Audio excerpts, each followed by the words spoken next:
million people at the bottom of India's pyramid as a case for arms rather than as fellow citizens and fellow workers that deserve the dignity, equity, and opportunities that are due to any human being. Today's session therefore speaks about mainstreaming the perspective, interests, and well-being of these invisible workers and individuals into our key systems, and particularly focuses on industry as a key system that can mainstream those who are informally engaged within it, within its value chains, its business chains, add value to the business, but are rarely added value to or valued enough by these business chains. Before we kick off the conversation, there is nothing better than hearing from the workers themselves. So I'd request for us to play the video, please.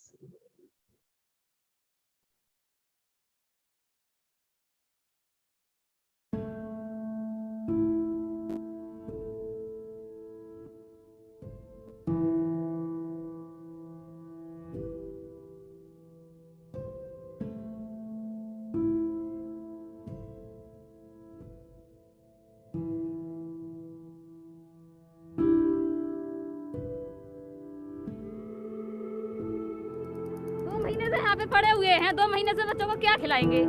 यहाँ पे काम धंधा था, मजदूरी है, काम धंधा कर लेते, रोज बच्चों को खिला लेते। अब यहाँ पे 2 महीने से कौन दे रहा है हमारे लिए? को कोई नहीं दे रहा है। घर में कह देते हैं सरकार दे रही, वो दे रहा है, कोई नहीं दे रहा है बच्चों के लिए। कहता घर जाने के लिए भी कहता 2500 रुपया टिकट, 2500 रुपया। अब दो मियाँ बीवी में 5000 रुपया हम कहाँ से लाएंगे?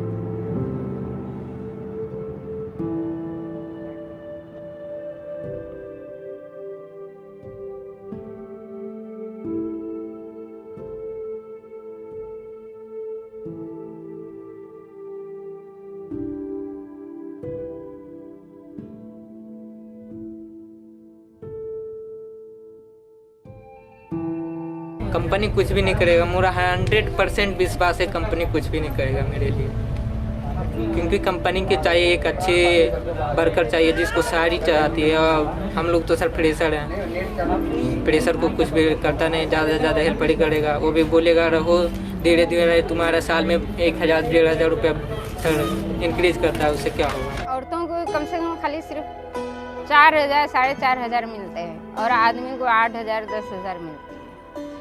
तो ये सही है। और इतना मजदूरी करके भी इंसान देख के बात करते हैं वहाँ पे। अगर हमारे जैसे हैं तो 3000 3500, और काम तो इतना होता है कि 1 सेकंड भी हम इधर से उधर नहीं हो सकते। 1 सेकंड इंसान से बात भी नहीं कर सकते, कहीं बाहर जा नहीं सकते।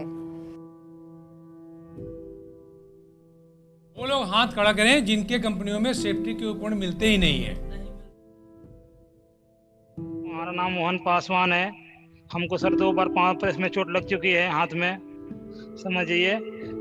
हमारे बंदे के और लगी, हमारे कंपनी में 5 बंदे को। शाम को 4 बजे मेरे काम करते समय उसमें मशीन में हाथ चला गया था। अब मेरा जो हाथ अभी फिंगल भी नहीं मूवमेंट हो रहा है और यहाँ से वर्किंग नहीं हो रहा है बराबर, खाना भी नहीं खा पाती हूँ मैं इससे। बाकी उसमें बहुत सारी प्रॉब्लम थी काम करने में, केमिकल डालना, सांस लेने में प्रॉब्लम आती थी। जैसे कलर्स उड़ता है ना, जैसे अपने मिट्टी उड़ती है जैसे कलर उड़ता था, उसमें भी प्रॉब्लम होती थी सांस लेने में। सौकड़े की सवारी है कि हर बंदे को चोट लग जा रही है, आगे चल के बंदे को निकाल दिया जा रहा है कंपनी से। उसके बाद में 2-4 महीने रखने के बाद में बोलता है कि तुम जाओ भागो, फिर काम तुमको कहीं ढूंढो, दूसरा कंपनी रखती नहीं। सर यही मेरा लड़का ही एक बार बीमार पड़ा था तो कम से कम तो 18,000 रुपया प्राइवेट में दिया। डेंगू मलेरिया की वजह से मगज में बुखार पकड़ लिया था तो 18,000 रुपया लगाया। सरकारी दवाखाने में जाते हैं, वहाँ पे भी भटकना पड़ता है। ESI का कार्ड है लेकिन वहाँ पे भी जाओ तो 10 धक्का तो खाना पड़ता है। यहाँ से सीधे बापू नगर से आओ। अब छोटा तो हमारा पूरा महीना 1.5 महीना, अगर बीमार पड़ गए तो 3-4 महीना भी बिगड़ जाता है। फिर यहाँ पर आओ तो अर्जी देकर तब जाकर नौकरी कर लेते हैं।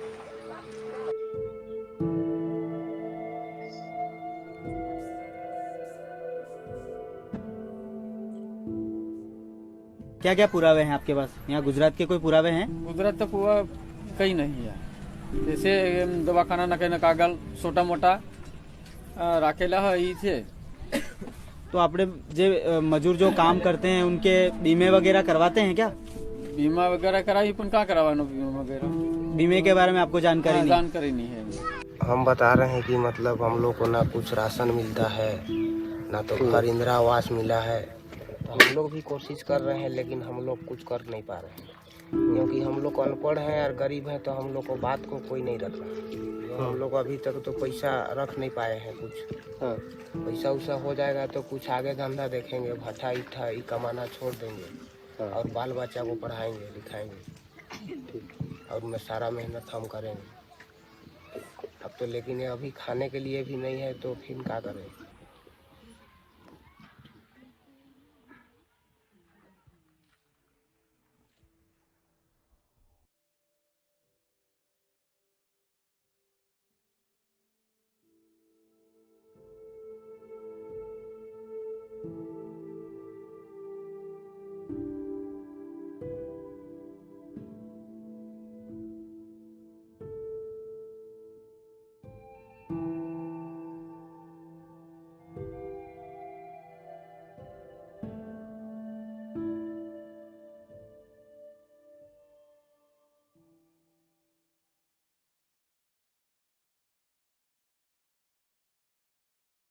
Nalini, I'd like to begin our conversation today with you. What happened last year? We hit rock bottom. I mean, who are these people? You know, what just happened overnight when the pandemic struck?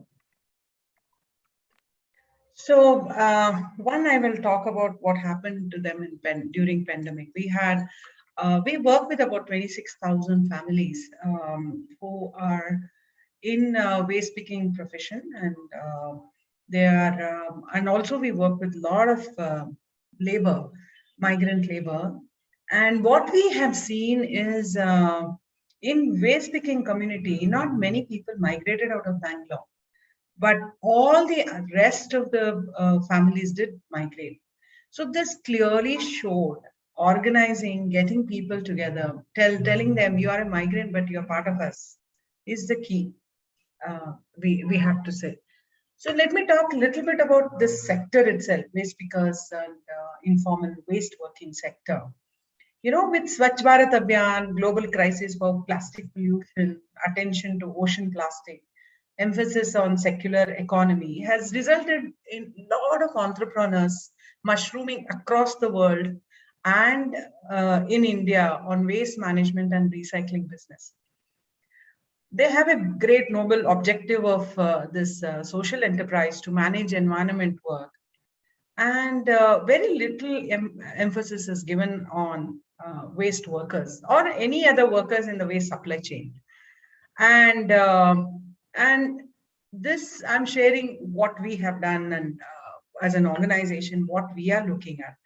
So most of the new entrepreneurs in this sector say they have given social security like ESI and PF to so many, so they are so much better off, you know, as waste pickers.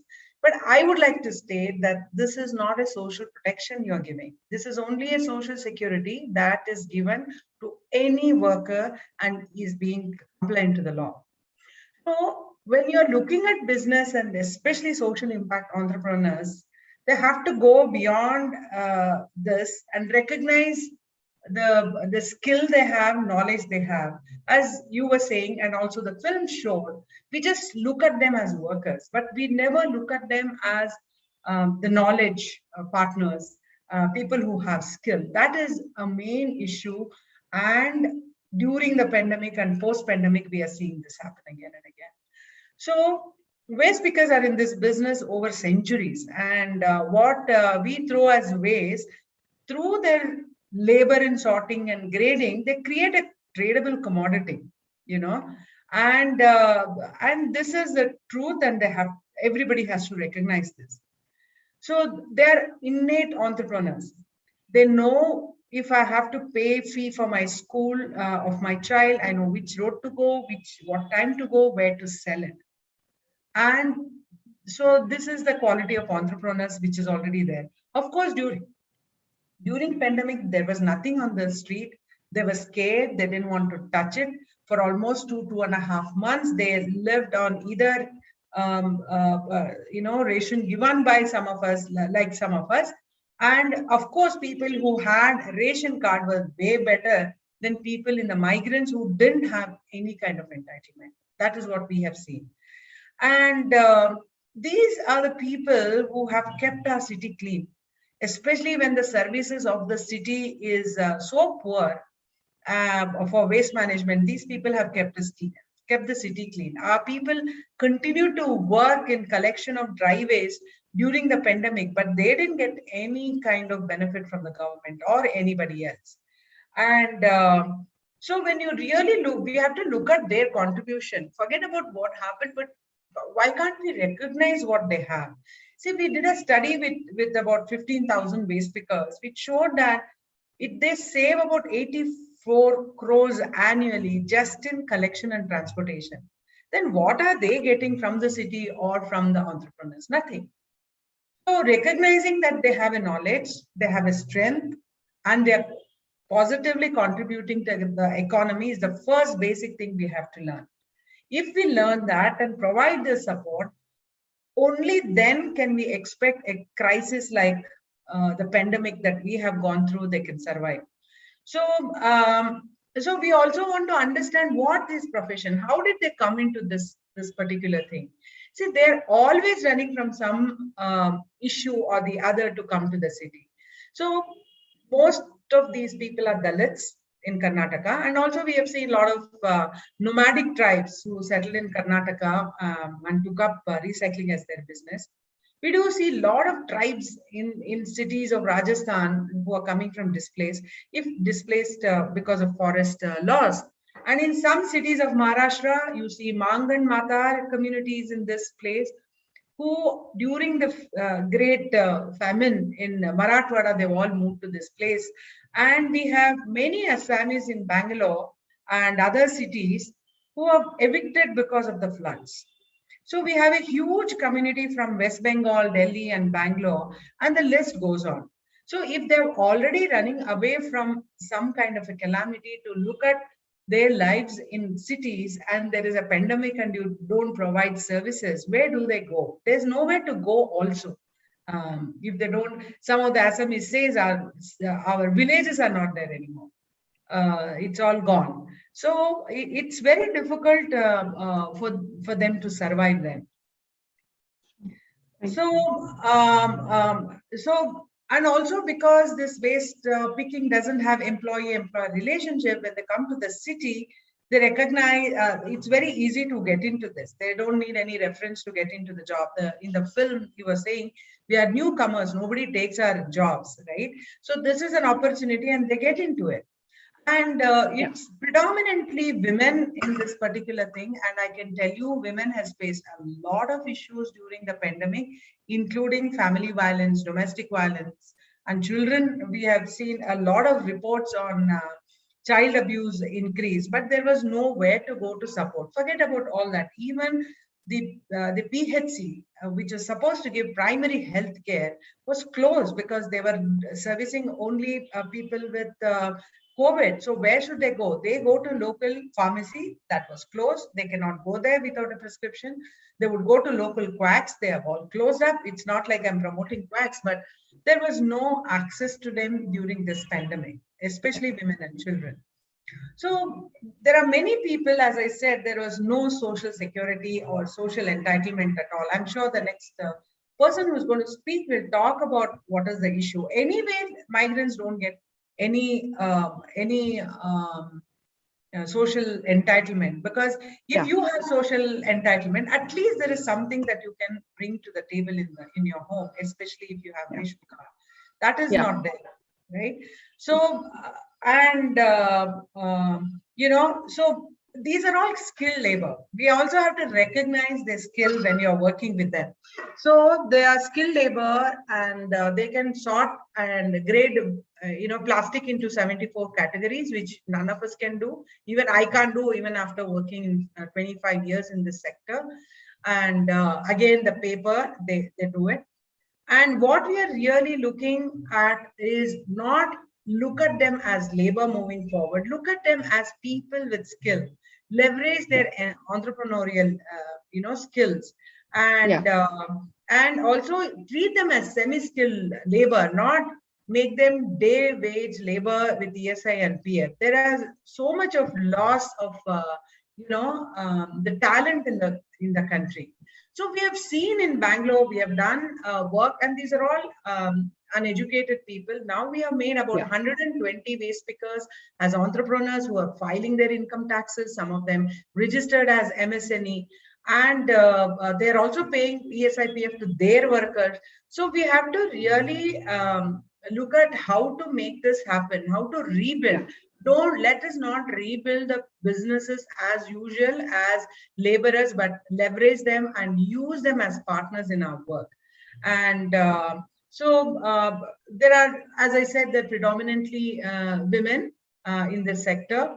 And I've just shared my story of working with waste pickers. But when you look at any kind of sector, whether it is brick kilns, what we saw, or construction workers, they have a similar story, similar skill set. And we have to be conscious and humble enough to learn from the workers and take them as entrepreneurs. What we need is a business with values. So that is what we have to look to make it different. And what we have seen in pandemic has very clearly say that the businesses are not looking at sustainable human capital support. So that is what we have to look forward to. Thank you, Nalini. Thank you. Thank you. Thank you for that. Aniket, Nalini spoke about invisible and moving. How do you service such a population? So thanks, Umi. I think this is probably, I mean, in India, just to state some, adding to some of the points that Nalini also shared, overall, there are about 800 million people who are eligible for a ration card to begin with, right? So we are talking about migrants, construction workers, factory workers who are eligible for schemes.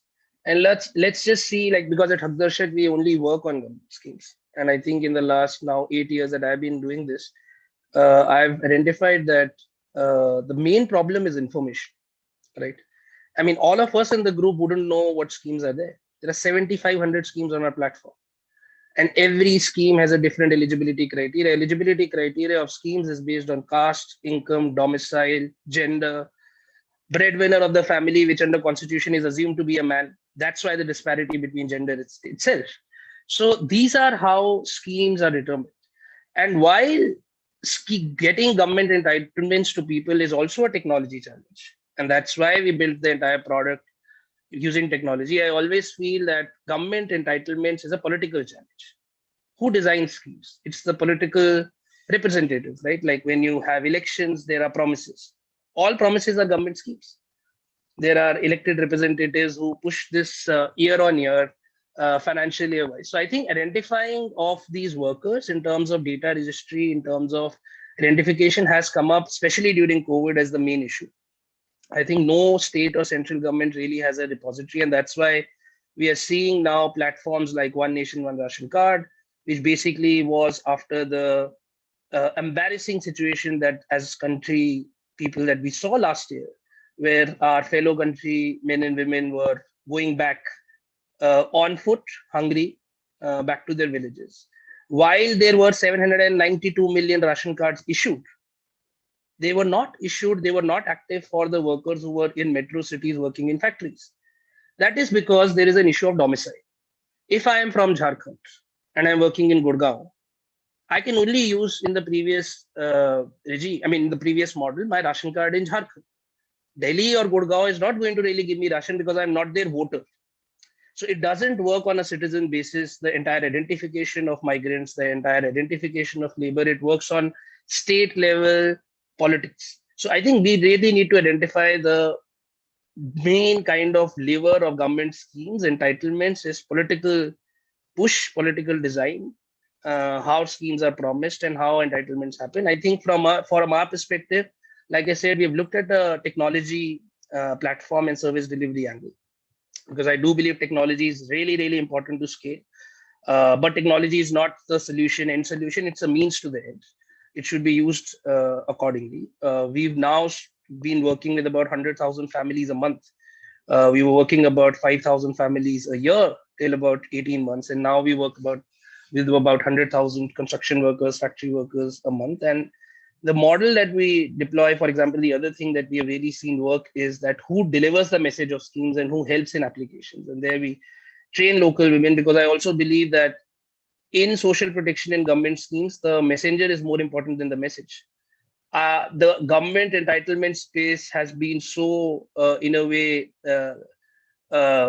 dominated by the political representatives, agents who have misinformed people in the past, taken money for simple things like caste certificate and other things, that it's very important that a local person informs and becomes the agent of change. And I think that's where it also is very important. And the other thing that I would really want to focus on and bring out is that the 3 steps of government entitlements for these, like it's mentioned, like how to identify them, who are these people. I think first is just the registration and the data around how do you identify a migrant, in what category, because all of us are urban migrants. It's just that we are upper middle income, but all of us are in some way or the other urban migrants. So how do you identify them? Then how do you get the information? Because information, like I believe, is the key. The third big thing, more than government entitlements, is documentation. Getting somebody a caste certificate, income certificate can be game changing in terms of them getting then entitlement, or even getting their land rights in a rural area, or getting multiple other things. So how do you work on effective scaled up documentation, which is in place at the right time? A quick example apart from Jan Dhan is the Atmanirbhar program, under which 10,000 rupees were to be given to women who had Jan Dhan accounts. But Jan Dhan accounts, about 78% of them were inactive. And the ones who had them active couldn't access the cash by going to an ATM. So I think these are some of the challenges. And then, like I said, once you get even the government entitlement, the other big piece is the grievance redressal. How do you get the information? Because we work with multiple stakeholders across schemes. Like I mentioned, about 7,500 schemes, out of which about 1,000 plus are unique. And things even like entitlements like pensions, scholarships, BOCW construction card, and other schemes. The challenge is that once you get the scheme, right? I mean, then how do you ensure that they keep getting the benefit? A lot of times you have to, every year, people have to ensure their income certificate is in place. You have to prove, if you're getting pension, that you're alive after 3 years. Otherwise, if you're not active in the system, government assumes you're dead. So these are some of the challenges that I feel are linked to how do we identify and kind of, ensure that the whole flow of government entitlement works. And I mean, I think in some way or the other, the stakeholders involved, which is largely the industry, has to think more as shared outcomes.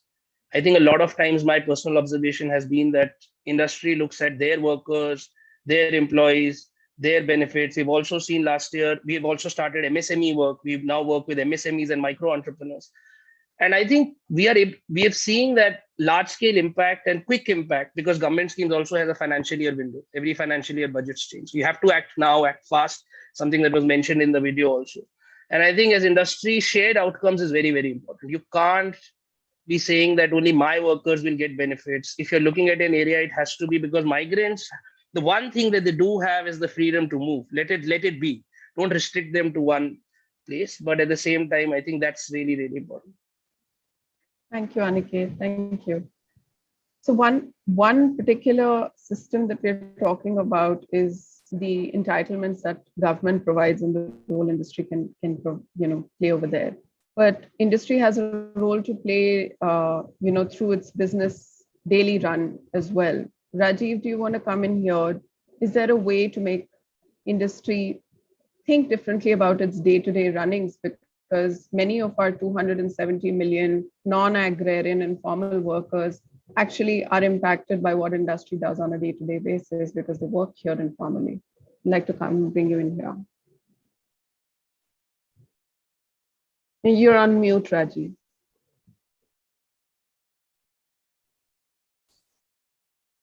Thank you, Sonvi. Am I audible now? Yeah. I think sometimes that it is hard to think of positive outcomes from what happened during last year or this year, 2 waves. But I think at least a promising one is that there is a group of industries and people in the private sector who are seriously considering their relationship with their workforce, right? And I think that was the seed of what we today know as social compact, which has brought together industry players with organizations, with labor organizations like ourselves, which basically are coming together to ensure that there is greater equity and greater dignity for workers who are within industries.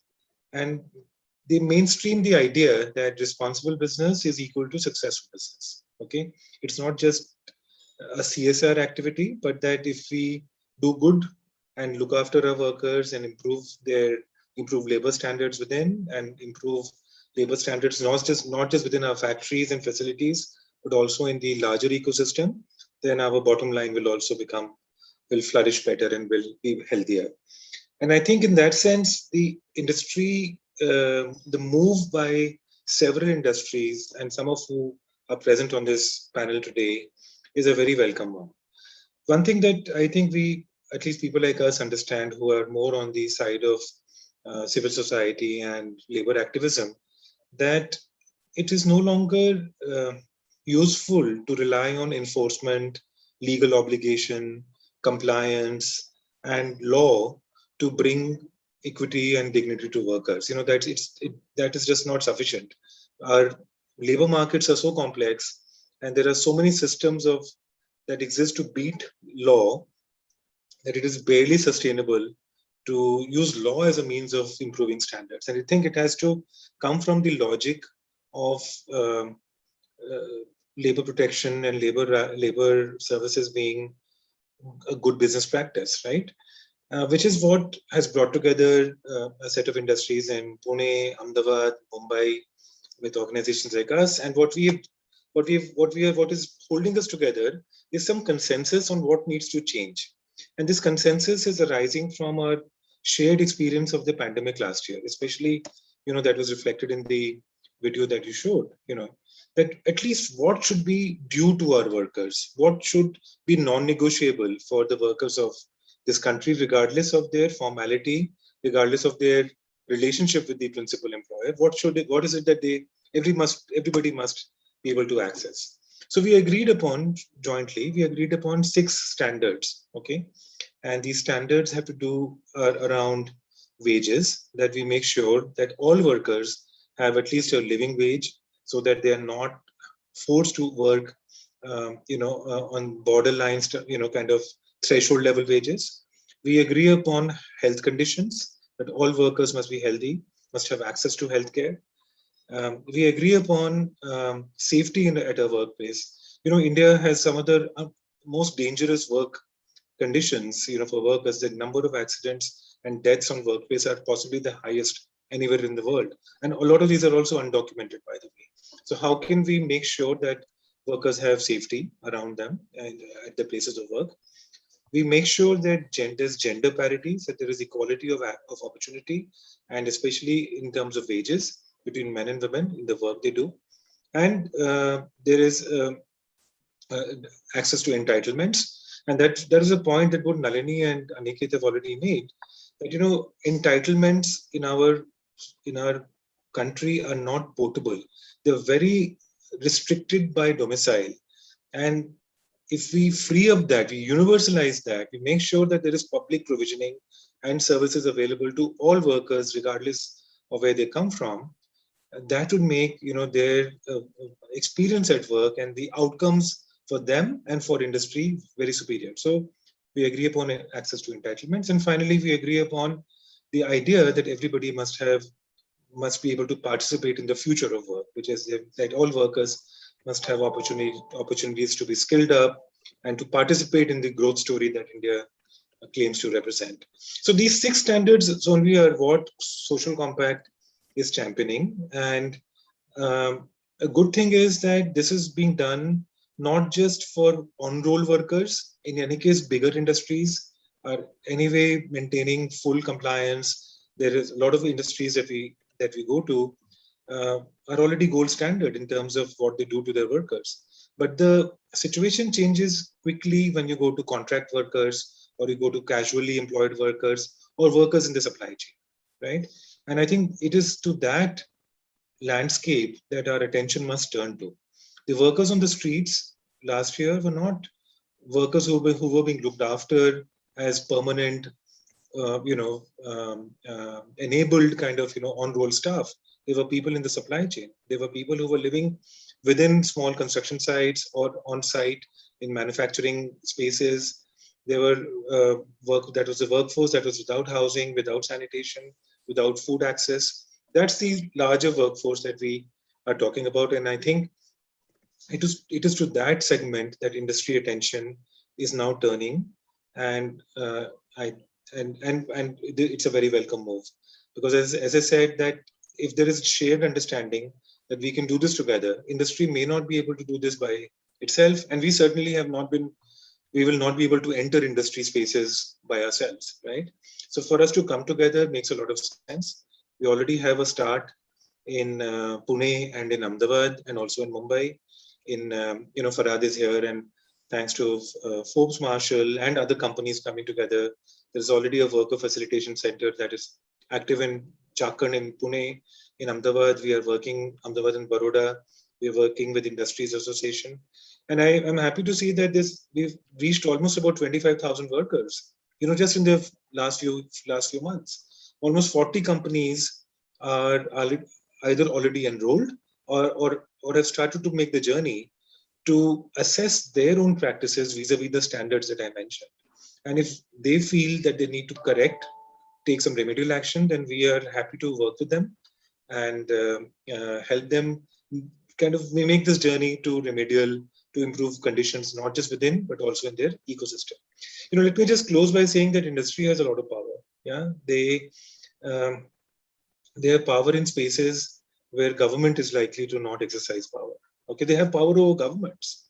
And I think if we were to show how the system can work differently for informal, migrant, casual workers, I think if the bigger industries pick it up, then these smaller players would absolutely see it as something desirable.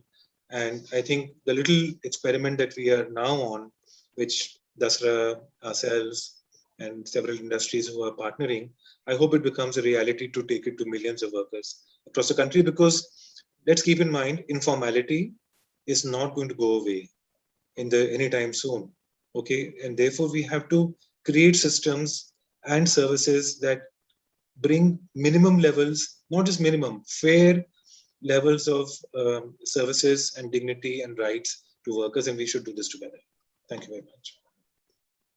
Thanks, Rajiv. What you said made me think, right? It's all about what Nalini, Aniket, and you are saying is essentially treat them as human beings. Can we be human-centric?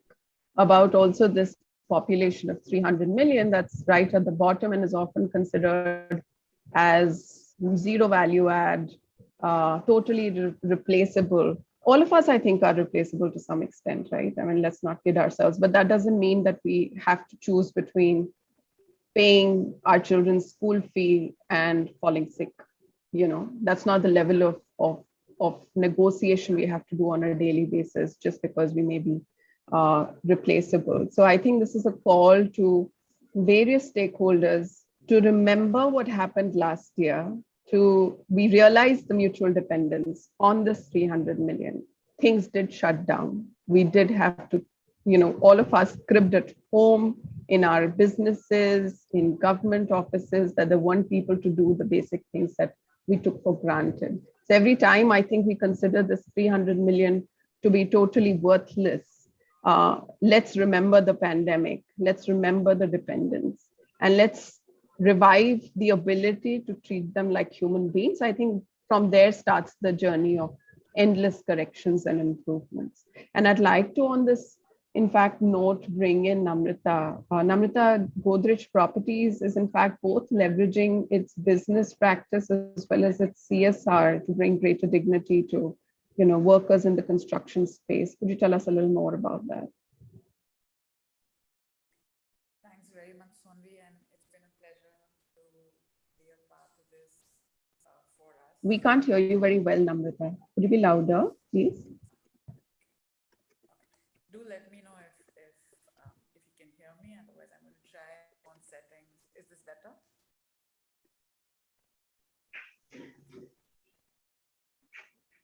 Could you try again? Just connect myself with the recorded. Yeah, sure. Don't worry about it. What I was just starting off with was how much of a pleasure it's been working with all of you. We didn't realize where we where some of our efforts had led over. It's good to be able to talk about it in a common forum. Microphones help, headphone changes help. So good about that, and thank you for your patience letting me do this. One of the things that I really would take away from the conversation that we've been having so far is that yes, companies have choices, companies have are able to effect change. From our part, we as part of a group, and a lot of our big picture things have started off at a group level, have always sort of looked at worker welfare, worker dignity from that lens. Compared to our factory setups, we are, of course, different. We're a real estate company where we land up being the principal employer, which means that we have contractors on board and we don't directly employ the construction worker. That said, the person who builds our homes is very much a part of our aspiration journey. One of the things that it has been a pleasure to work with your teams has been on the report, which is to look at how does this worker treat real estate as more of an aspirational sector? How does the ecosystem evolve? But getting to that, starting off with what we look at within our company and to the question that you asked. For us, we have looked at sustainability and worker welfare as a core part of that through two lenses. One is ESG performance, and performance is the right word to talk about it because you have to get better at it year on year. It is something that has to sort of, you have to be able to record inferences on that. And the other that you correctly mentioned is the CSR impact. At Godrej Properties, we've taken a framework approach, which has helped us out, and we've tried to interlink everything within that. So our workforce is part of one of our pillars, which is people. And it goes to some of the conversations that we've been hearing right now of how important these folks are. So for us, who is this person who is an informal migrant worker on one of our construction sites? He's very much a contributor to what we build. Did you know, for that matter, that worker strength is one of our proxies for company productivity across our company, which means that our company tracks worker strength across each and every one of our sites at a daily level with a report that comes out that says, on this site, worker strength went up to 5,000, worker strength, went down to 4,500. As of today, we have 20,000, a little more than 20,670 people working on our construction sites. And these are people with whom we are building the buildings that we take out to the market. Our aspiration as a company has been to be amongst the world's most sustainable and responsible developers. It isn't just, sustainability from a pure play environmental perspective. What we found back when we got started was that if we were to link every part of what a construction worker's life cycle is with key components within our business, that would allow us to jump forward from pure play compliance into governance. We just spoke about that government mandates and laws are not the only way to actually affect societal change or company level change or ecosystem level change. That said, they do provide an impetus. So one of the first things that we did a while back was to audit what was our level of compliance. Was it compliance, or was it using compliance to move the needle and to document our moving the needle? And therefore, we talk about a term called governance. Governance in our aspect is to take anything that is mandated by compliance and then show repetitive and consistent improvement over parameters over time.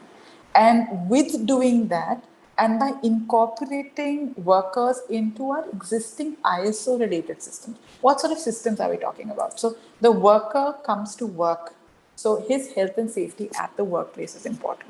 So that system is occupational health and safety. That ensures that some of the things that we saw in the video, whether it had to do with health insurance, whether it had to do with being taken care of should you have, a grievous accident on a site, are all sorted for within the system. The other aspect is what we call our environmental management system, which actually picks up on their bigger ecosystem, which is the labor camps they stay in, the creches, that the children that are with them in the labor camps, if they are in those cases, how do we take care of that? So by incorporating worker welfare into existing process-based systems and strengthening those gaps was a way that we found that we could use our machinery, which is huge and scale. Just to give you a reference, we're a large developer. We have 153 million square feet under development. For us, and we have at any given date about, as of this morning, 49 operational sites. Now these sites, every time we sign a project, get added to. If we make incremental changes on every site and every domain, then we are able to effectively do this further. That was something that we were doing. What has been very nice is to work with the teams and especially pick up the social compact indicators, because that allowed us for the first time to go back and review some levels of our extensive dashboards and say, hey, were we even asking the question? To give you a simple perspective, there are 6 major indicators, right? Gender is one of them. We looked at workers very agnostically. There was worker strength being recorded. We started now mandating every site to provide data which was women and men, which was separated. And lo and behold, for me, not very nice to hear, only 2% of our entire workforce is women. Are we doing enough? Are we doing anything? What are we doing? And what are some of those gaps? So we took the indicators and we looked at, not just to pat ourselves on the back saying that, okay, on wages, it was working, not just compliance, even on-site, it seemed to work. Health, we were doing a decent enough job. There were worker camps happening, eye checkups were happening. Their own health needs were being taken care of. Entitlements, I will come to a little bit of that through some bit of our CSR work. We'd gotten started on it. But the 2 big areas that came out for us were we doing enough for gender? Were we doing what was for the future of the workforce? And the second thing, again, coming back, is right now, real estate is a very increasingly getting skilled, but it isn't, if we were to look at the developed country and ours, the construction workforce does enjoy a certain degree of acceptance. They know what their jobs is. There is growth. There is security. Now we're a far way away from it. But can we make some incremental leaps? Can we bridge those gaps? And therefore, the idea of the future of work. And hence, are putting in any sort of elements that we can to make sure that that is continuously strengthened. It will not happen through us. It will happen through us. And we use every mechanism that business allows us to do. So our contract documents, our compliance requirements, our governance needs. So if we just embed an idea and then make it everyone's job and then sort of measure the indicators. How did the social compact help us? It allowed us to go back and check with a very agnostic framework. It allowed us to check that, look, you feel you're doing a good enough job, but here are clear blind spots or areas where we may not have paid enough attention. It also gave us some, at least our teams on ground, some credibility to say that yes, on an indicator which we are trying to adopt and we are trying to talk about, yes, there are some things that are working, which is good, but it's a lot better for us to understand what the blind spots are and in order to take that further. One thing I will want to mention is that every business has to find a way of harnessing the power within the business. We are at the last count 1,830 employees. That will be a lot stronger than our small sustainability teams. So if we are able to harness where the business is moving, and in that we use sustainability reporting as the wind we were attempting to harness. The teams at Tasra helped us out by taking the social compact and mapping it to indicators that we were already reporting on. These are real estate benchmarks, which are ESG benchmarks. Key amongst these are GRESB, that is GRESB, DGSI, which is across a lot of sectors. We also map our sustainability reports to GRI standards. We have the SA 8000, which is the social accountability standards, the ILO commitments. So by doing this, we were able to go back to individual teams, were there operations, if there were compliance, if there were our internal risk management teams, and then talk about workers as an asset, as a resource. And we were able to therefore plug into various other initiatives that were ongoing within the company. It hasn't been long since we started this. It's been this financial. We embarked upon a fairly large sustainability roadmap about a year and a half back. So the first year was just getting our basics sorted. And this was building on, of course, a huge wealth of work that our teams have previously done over the last 10, 20, 25 years on doing this. But this year, it is our fundamental focus to make sure that we map it to the best in class externally. So we make everybody now accountable to fill in these data points. So we have internal audits, which are spot audits to a labor camp. Our operational teams are obviously not hugely pleased that someone can just walk into a labor camp and then start filling in, what is the quality of everything that is provided there. But that does help. So doing this sort of very metric oriented and value oriented. The reason I say metric and values combined is use existing metrics and then continuously show improvement so you're able to keep the teams enthused and engaged. And the other one is value based. So if anyone were to ever say that, look, we're not able to build quick enough, or we have this gap and maybe we should set up a precast factory. Our job fundamentally is to say that, what is the quality of investment that you're thinking about? Can we instead, look at a skilled workforce? These are some of the gaps. We may not then fill them right now, but to a 5-year, 10-year horizon, is there different ways of doing things? So in every sort of business discussion, to talk about the worker, not somebody that you're just doing something good for, right? Oh, this is a worker. Let's just give them some food aid. Let's do that. Why? These are the 20,000 people who are building our homes. These are as valuable assets to us as the employees, and we are a very employee-centric organization. But this way of thinking is, it needs to be seeded in, and we are very, very grateful for the level of management support. We have a ESG committee at GPL, which is an environmental, social, and governance-based committee, which has our CFO on board, which is chaired by our Chief Sustainability Officer, which has our chief legal officer, our compliance officers, our risk management officers.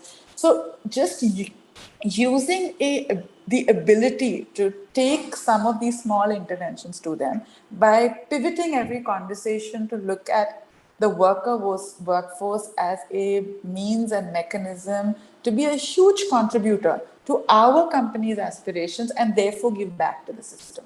So, when we did some of these social compact studies, we found that not everybody just wanted to attend a course for skilling. They oftentimes, and we got this across several of our sites, and we are now effectively trying to see what we can do of it, is they have learned on the job. So can they get a certification so that if they move out from our site, that it's almost like when we leave an organization, we carry a performance certificate, right? Yeah. Why would we not do that for the worker? And these are not things that we can solve easily or urgently or just for a compliance day. These are big picture changes that it'll take us effort and it'll take us, thoughts, inputs, guidance, ecosystem support, engagement from all of you on the call today. But we effectively would like to use every function, every system, every process, anything that we can do to embed our ESG performance culture.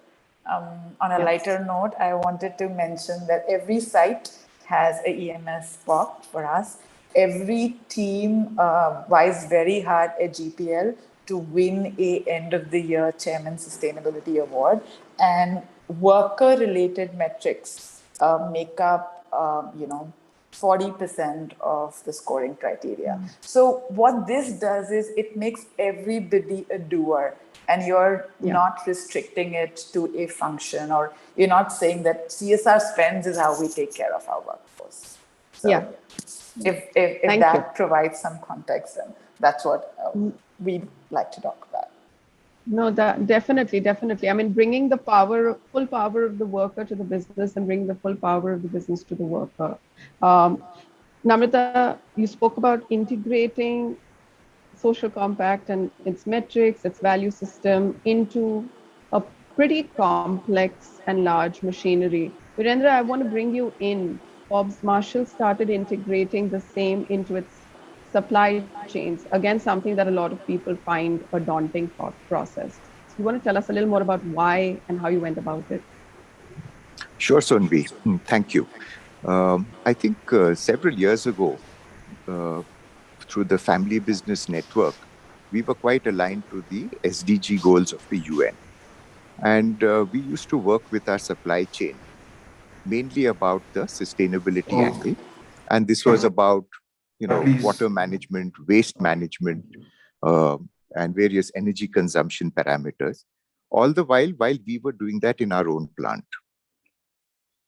Last year, when the crisis hit, I think it threw a big spotlight on the situation of health and how do you manage health for the workers. Now, please understand our vendor base has a lot of migrants in it.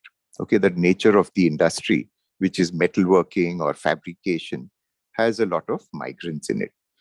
So before we went there, that was much later, of course, but at the beginning of last year, when we decided to take care of our own workers here, we also communicated with our vendors and said, look, cash flow will not be a problem. We will ensure your payments come through, but bear with us, only supply us as and when we tell you to supply. We are not canceling orders. So in a sense, we first started building that clarity to them that we are there with you. And subsequently, when the social compact came along, it became a very good opportunity to really work with them on the social aspects. Now, when we take a vendor on board, we certainly have a vendor approval process, which takes into account whether they are covered for health and insurance, etc. However, what we find is that since it's got so many migrant workers there, a lot of them are moving. And as someone mentioned on the call, that's not something which we can control. That's not something which we should try to control. However, can we have an umbrella approach to take care of them? So, right again, we first took a look at our own contractors who are directly there working with us. And we found that, yes, there were a set of things that we are doing, which maybe would be worth us looking at our vendors. So we went about putting together a format to understand what is needed. And of course, a lot of companies like yourself, Ajivika Bureau, etc., all of us were enabled through you all.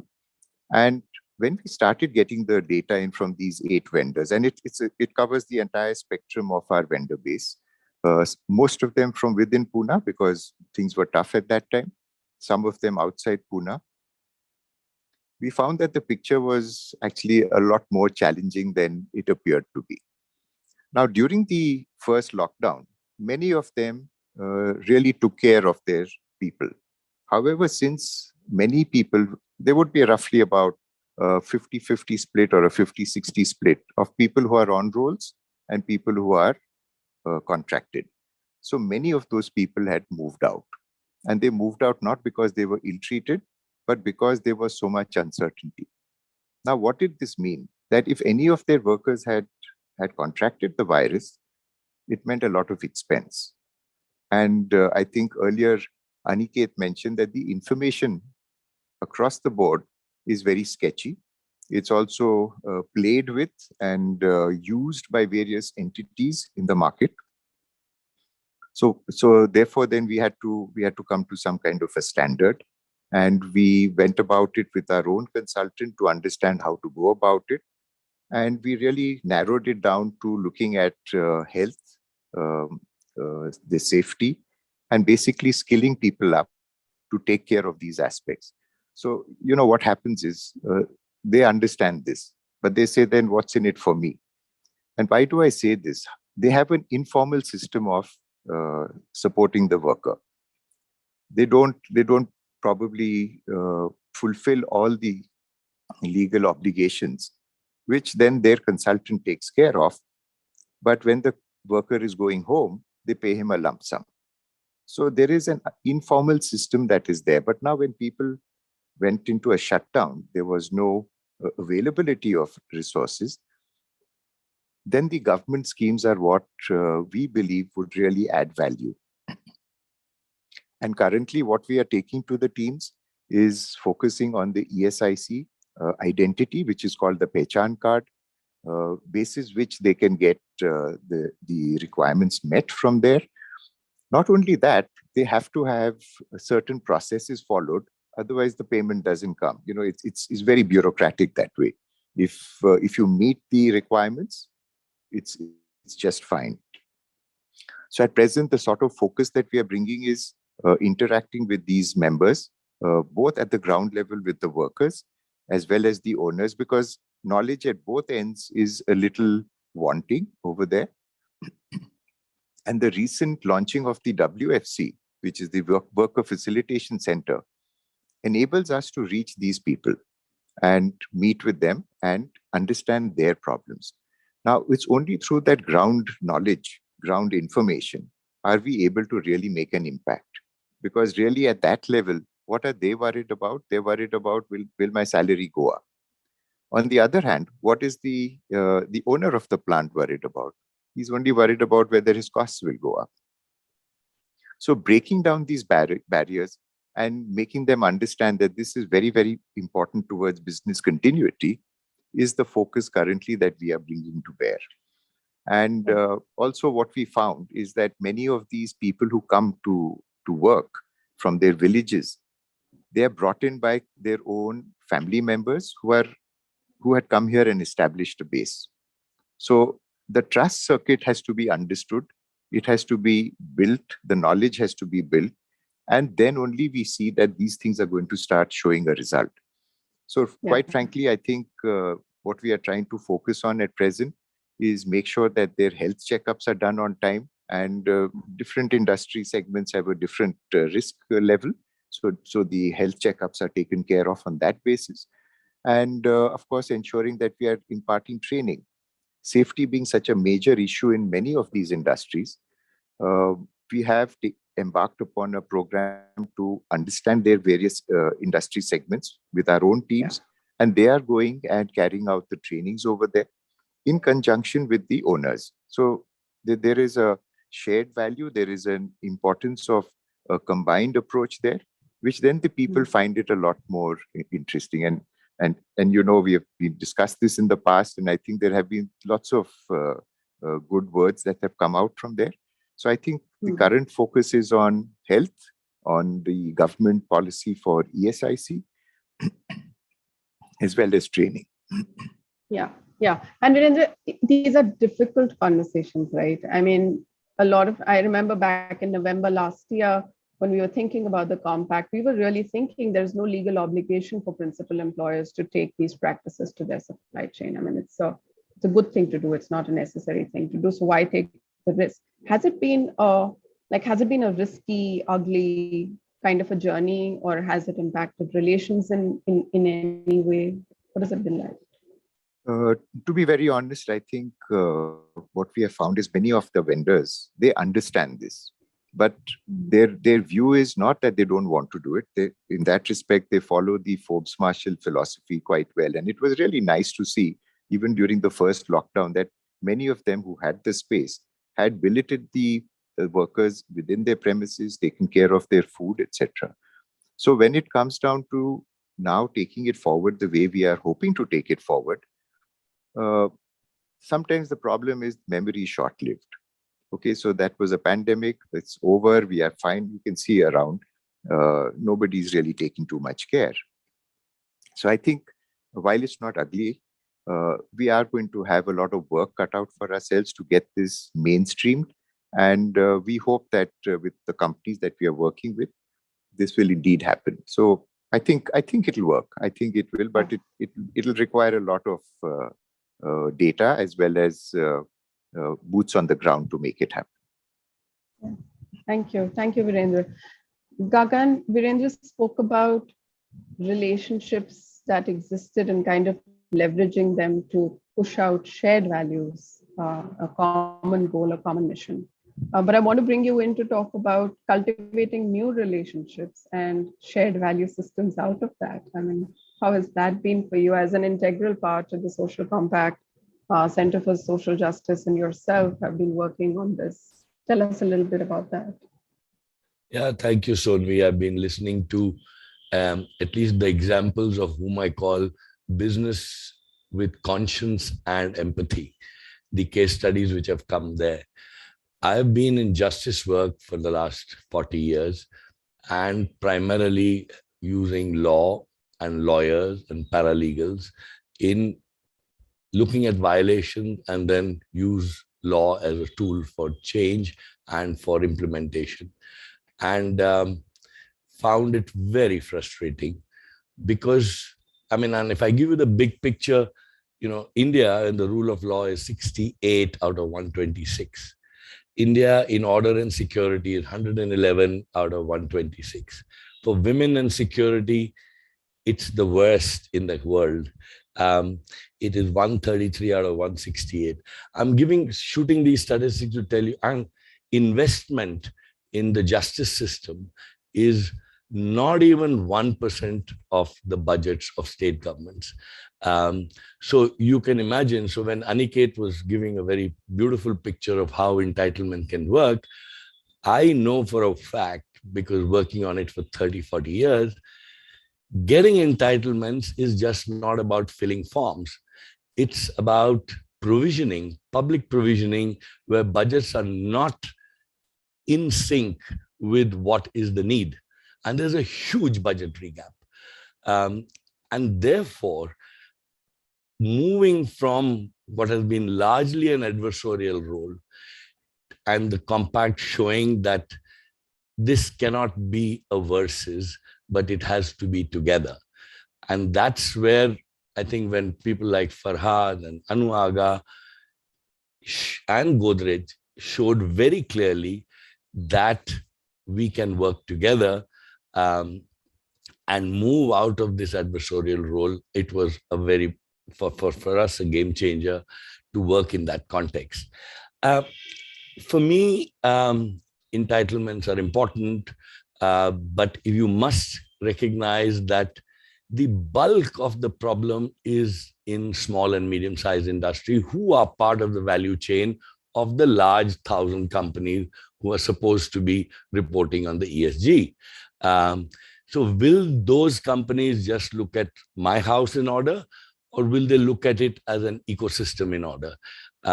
Will they be open like the way Namrata has been talking in Godrej, or Virendra talking that they will go beyond what is legal to beyond to what I would say support the establishment of rule of law and invest in rule of law. And therefore, if we work together, and I know Farhad has been working with CII, and we are trying here to work with the FICCI system to basically say it's good for business to invest in the rule of law, because in the end, that is where you will also be able to become a global player. I think that's the arguments that we need to build together.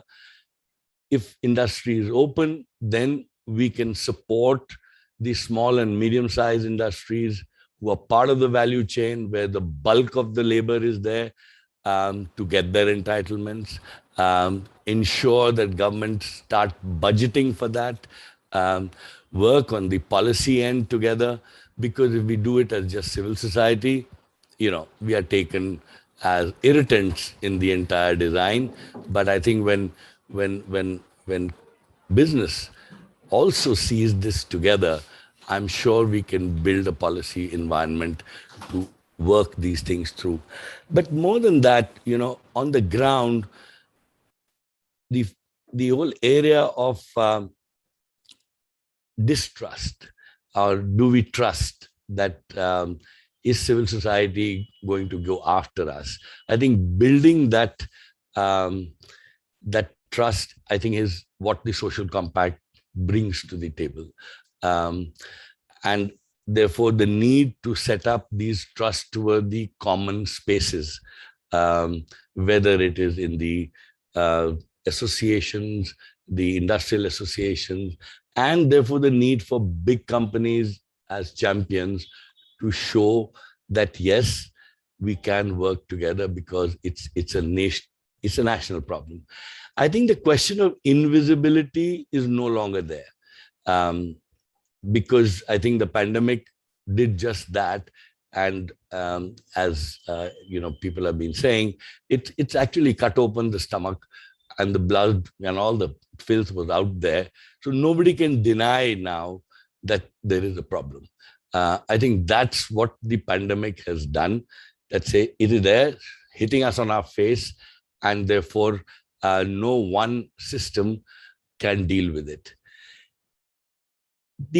And when we talk to the workers, what were they asking? With the new schemes now, they say you get this card and that card, and then because of the card, you will get schemes. I was a little listening to them saying, but what's there in getting you a card? Because getting the scheme is going to take you another 6 months. And what they said is, we want an identity. At least the card will tell me that I am a worker. Till now, I've been a worker for 10 years, getting 10,000 rupees and being thrown from one to the other, not a single paisa of increase for 10 years. There is food insecurity, and I know this ration card and one ration card business. Have we asked the question, is the provisioning for ration equal to the number of people who are needing that ration? And there is a gap of almost 60% of the budget. From where will it come? But if one can enable that, it's a huge jump in their actual real income if they get ration card. Health systems. Is the state spending? Actually, it is privatizing health systems. Now, do we need to, and as Virendra said, activate the ESIS? But activating it will mean more public investment. And overarchingly, if you have to also look at the rural migration and where is it coming from? It's coming from Chhattisgarh, Jharkhand, MP. Who are they? They're largely tribals, Dalits. And we are actually not investing enough in what is called the rain-fed agriculture. We are not making agriculture anywhere equal to livelihood based.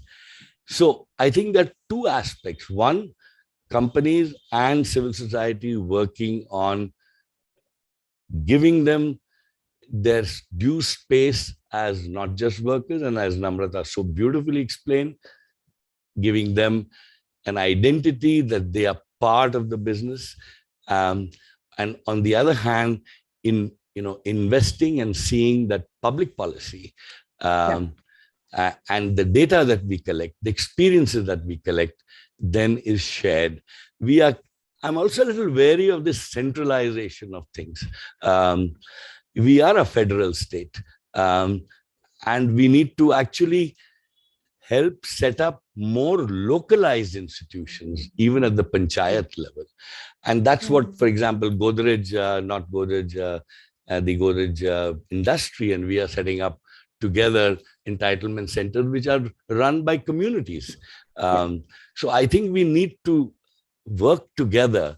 And I'm therefore looking forward to, for example, working with FICCI and some of you as part of it, to bring these issues on the table with that larger frame that we are all investing in a rule of law in this country, which therefore respects citizenship. That to me is the driving force why I think it's important.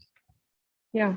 Thank you, Gagan. So what I'm hearing is, unfortunately, in this country, for the basic dignity of human beings, we need to get out of our silos, our comfort positions, have a few difficult conversations, take a few good risks, right? Otherwise, we are not going to break the ceiling that is kind of on us right now. talking about risks, Samar, I want to bring you in.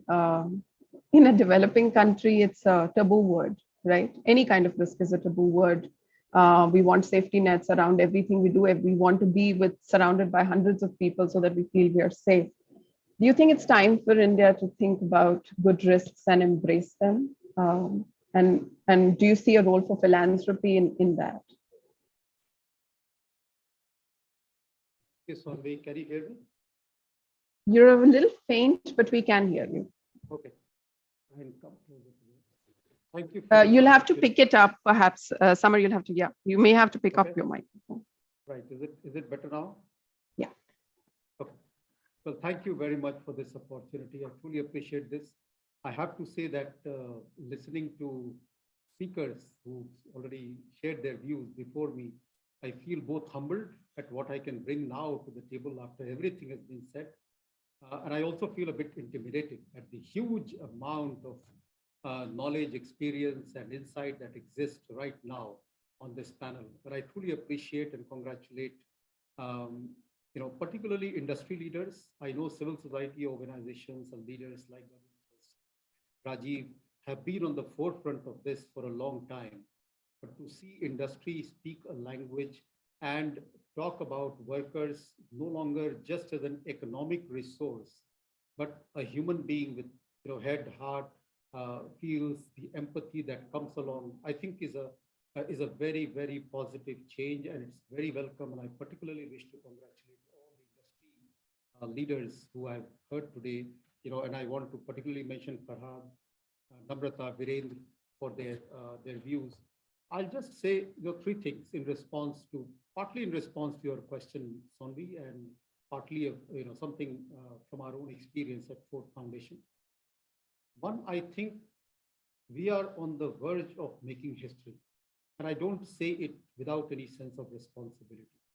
Why I say this is because if you look at the predominant business model that has been followed across the world, it's characterized by many things, but two things stand out. One is race to the bottom. So go to where costs are least, and labor costs, as you know, is part of costs. That's how it has been treated. Now that's the predominant business model. The second part is that this philosophy cuts across developed and developing countries. So you talk of Facebook in the US, you talk of Google in the US, or you talk of many such companies, iPhone manufacturers in Hyderabad recently, for instance, in India. They all share a common philosophy of profit making.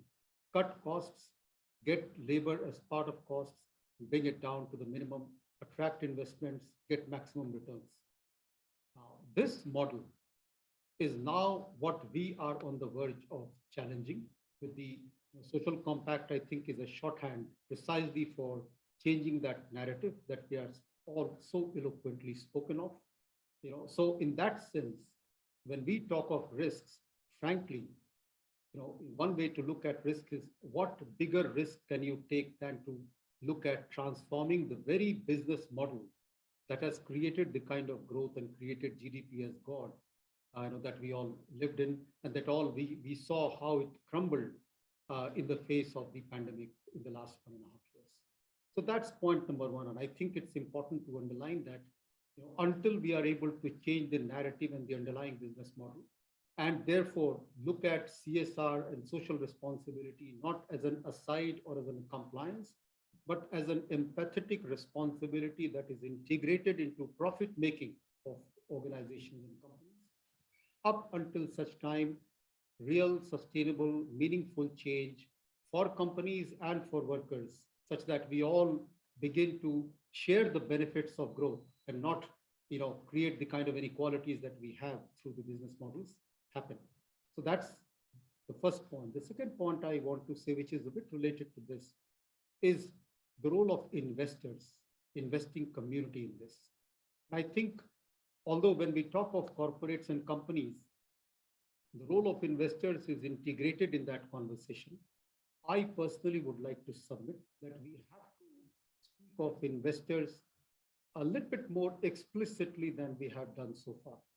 It's important to get these group of people sensitized. It's important for this group of people to begin to realize that profit making at the cost of environment, people, planet is not profit making. That's something else. Let me not, venture to suggest what terms we could use for that. But I think it's important that the world in this pandemic has realized that this responsibility has to be taken more responsibly than has been so far by the investor community. And I want to point out one very successful story here, and that's of Chinese investments abroad. Now, we all know that Chinese investments in large number of countries abroad have been extremely, they've been wide, especially after the Belt and Road Initiative in 2013. They've affected many countries. Chinese have carried their investment, their people, etc. Not many people would perhaps have noticed that the UN General Assembly recently, in the UN General Assembly, Chinese government made a strong commitment to stop all coal power-based power plant manufacturing investments abroad. Why did they do it? Because there was an underlying report published by Business and Human Rights Resource Council, which was funded by many organizations, including Ford, including many other philanthropic organizations, on creating the evidence, on creating the advocacy, on creating opportunities for companies and investors. If it can happen in China, frankly, we all know there is reason to believe that it's very much possible for it to happen in India and elsewhere. The third point I want to make, and this is my last point, Somi, is again, very strongly highlighting what others have said, especially so eloquently and animatedly talked about it, moving from compliance to what she said, moving to a governance model. I just feel the empathetic responsibility, which is the governance model that she was speaking about, is essentially the direction in which we have to go to. And two things are required for this to happen. One, the kind of championship together we can approach, a collaborative leadership, which Social Compact is a testimony to that. And the second is, as I said, we need to move from CSR as an aside responsibility into responsibility woven into profit making itself. Thank you again for this opportunity. Thank you. And I'm so delighted to be here. Thank you, Samar. Thank you for making it. Farhad, we've spoken of risk, we've spoken of integration. Let's come to sustainability. I mean, globally, business and sustainability is being spoken of endlessly, but India always feels like it's a very foreign concept. Should Indian businesses, family businesses in India really care about it, take it seriously? Thank you, Sonvi. Let me just say a few things about sustainability and the ESGs in the global context, and then why is it important also for family businesses, particularly family businesses in India. As we just heard very eloquently from Samar, the ESG focus has become a very significant issue for all businesses overseas. In Europe especially, there's been an increased opinion building, particularly after the pandemic, where governments have provided substantial levels of stimulus by way of financial assistance to private business. And as a consequence, there's a lot of pressure by governments on private business, largely which is due to public opinion, which is actually putting that political pressure on governments, on the private sector, for business to be more socially responsible, to be more environmentally friendly, and also essentially to address all the ESGs and the social development goals, which have been, sort of articulated and defined. And furthermore, there's now pressure being built by the investment community as well, where large institutional investors are taking positions of restricting investment in certain businesses, etc. And I think Samar also spoke about China in terms of what China is doing in terms of its investments. And why is it doing this? It's because of, global public opinion. Now, how does this relate to us here in India? the world is a global community today, and our Indian businesses are also part of that global community. And as a result, it's not possible to isolate oneself from the global environment and pressures which exist elsewhere. If they have not already been felt, and I think they are already being felt here, and as a result, many Indian companies and multinationals which are operating in India as well, and many socially responsible Indian companies are also taking this on board and feeling that they need to do something about it. Why family business? Well, if you look at the presence of family business in the Indian private sector, it's a very significant element, both in terms of number of businesses and also in terms of the number of people who would be employed. So yes, we have very large non-family businesses that operate in India, but if you look at total employment, if you look at the total impact that can be potentially had, if we can get enough family businesses, family-owned businesses on board, we can maximize our impact on society. Furthermore, one of the things in which we deal with in family business is we are relatively tuned to dealing with paradoxes. And I'll come to what I mean by that paradox. Many of our family businesses have been involved with philanthropic activity. They've been doing this for a long period of time. At the same time, you need to be profitable. You need to be able to justify any social spending, social investments that you're making. So you need to be profitable. And the paradox really is to ensure that we pursue profit, but you also pursue your purpose. You also pursue the things that are necessary for social improvement. And that's why I think in family business, if we are used to dealing with paradoxes and we can manage paradoxes, we have to think about profit and purpose. And so you can think about profit and addressing the ESGs as well.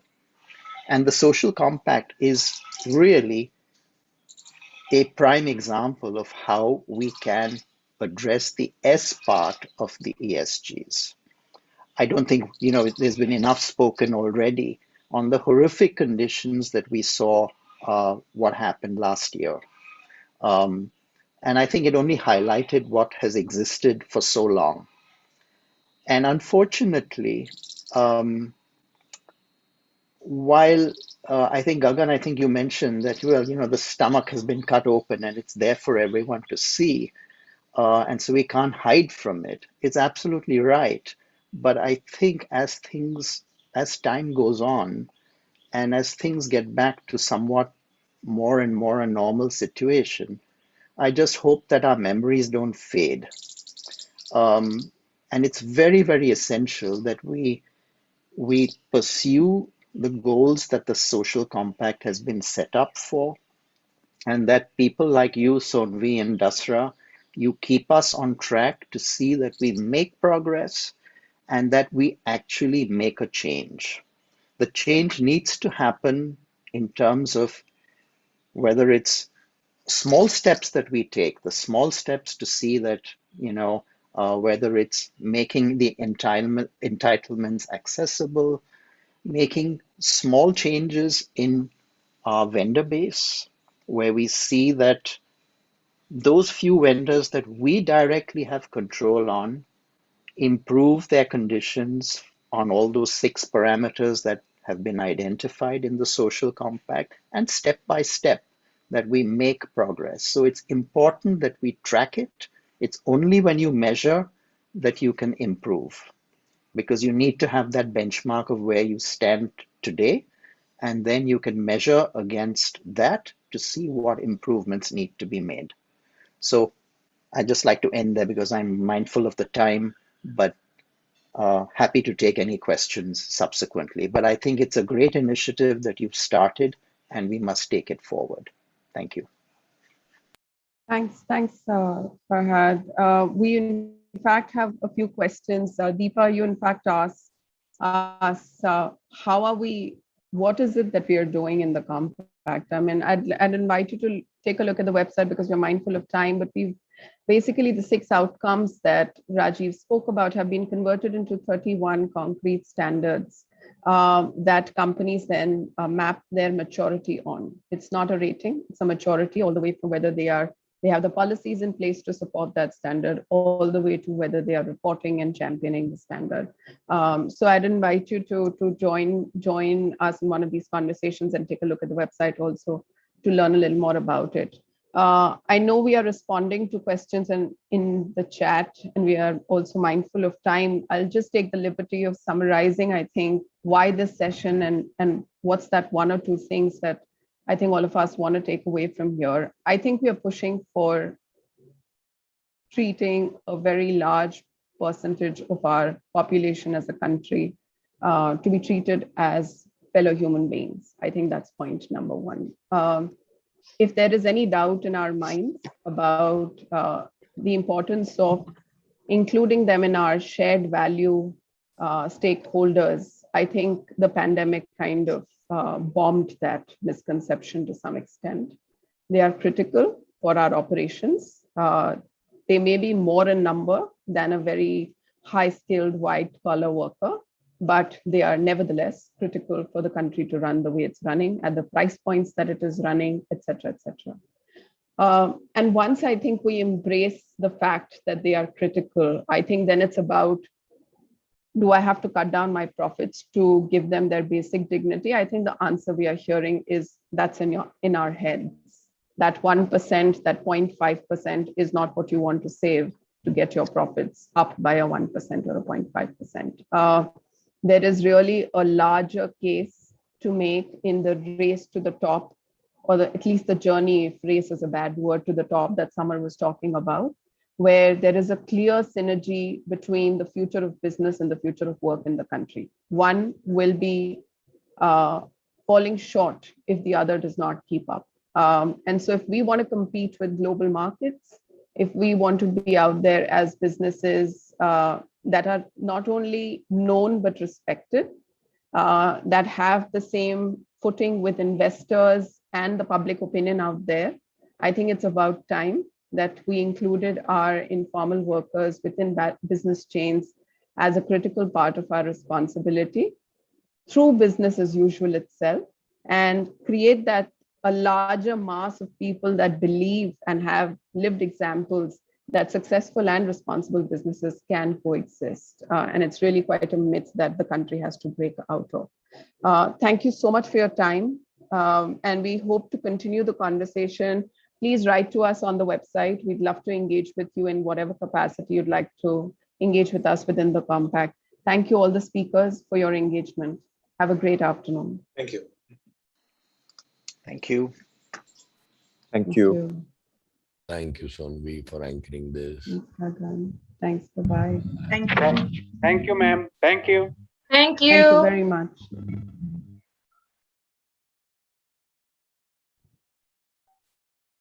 Thank you, Samar. I know you were ill. Thank you for making it. Thanks, Namrata.